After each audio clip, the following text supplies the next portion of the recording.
Bonjour à tous, je m'appelle Nicolas et comme vous l'avez vu dans les épisodes précédents avec Luca, Médecins sans frontières a construit un nouvel hôpital à Koutiala. Il est fini et on va enfin pouvoir le visiter.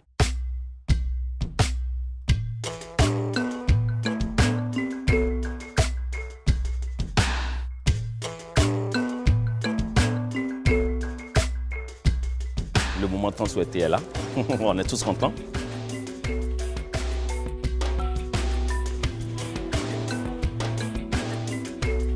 Le nouvel hôpital, il présente des avantages dès l'accueil, c'est ça?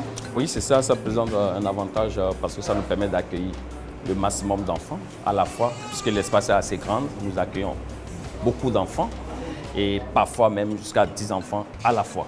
Ils arrivent en même temps? En même temps, à la fois. Alors, je te remets la blouse. Ouais, super, je te suis. Après le triage, le patient passe ici à l'admission où il est examiné par le médecin qui détermine s'il doit être hospitalisé ou pas. Pendant la période de basse activité, on est environ 200 patients par mois. Mais pendant cette période, il faut s'attendre à avoir environ 1200 patients par mois. Ces derniers temps, on a beaucoup d'enfants qui arrivent en état sévère. Cela est dit aussi, beaucoup de nos patients consultent tardivement et ils arrivent vraiment un peu en retard à notre niveau.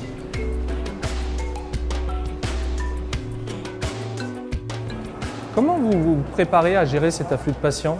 Alors, pour mieux gérer l'afflux de patients, il faut garder en observation certains patients qui ne nécessitent pas une hospitalisation d'office.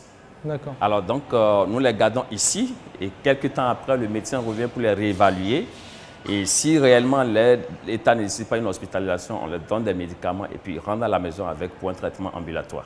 Du coup, ça va nous permettre de garder la place pour les cas qui sont vraiment graves et qui nécessitent une hospitalisation d'office. Il y a environ 20% d'enfants qui sont graves et qui sont vus au niveau de l'admission et qui nécessitent une prise en charge d'urgence. Le nouveau bâtiment a l'avantage de pouvoir concentrer tous les cas de malnutrition ici dans ce bâtiment et utiliser moins l'ANES qui est un peu loin d'ici. Le circuit est conçu de telle sorte que les différentes salles sont à proximité et ça facilite la gestion. Ça se communique directement. C'est-à-dire en 30 secondes, tu peux quitter la salle de tirage, tu es déjà dans la salle de déstockage. C'est un seul couloir même qui sépare cette salle de déstockage et les soins intensifs. Donc l'hôpital répond parfaitement à ça.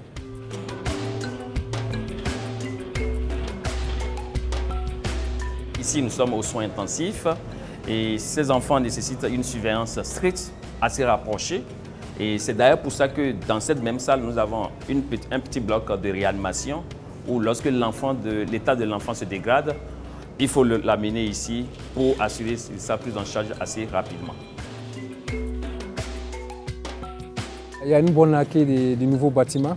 La population a été vraiment ravie d'avoir ce bâtiment-là. Quand tu vas les autres régions, on n'a pas ce genre de bâtiment. C'est à Koutiala qu'on a ça. Donc c'est devenu une sorte d'emblème de fierté pour eux d'avoir un hôpital de cette envergure à Koutiala.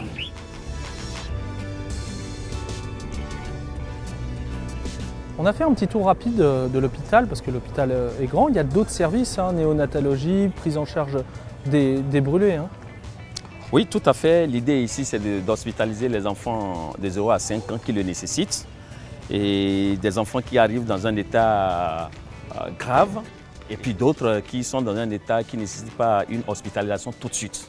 Donc, ces derniers sont mis en observation le temps de les réévaluer et décider s'ils doivent rentrer avec le traitement oral ou s'ils doivent être hospitalisés.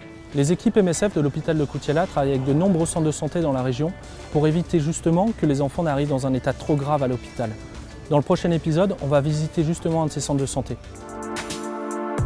Il y a à peu près une centaine d'enfants attendus pour les activités de SPE, surveillance préventive des enfants.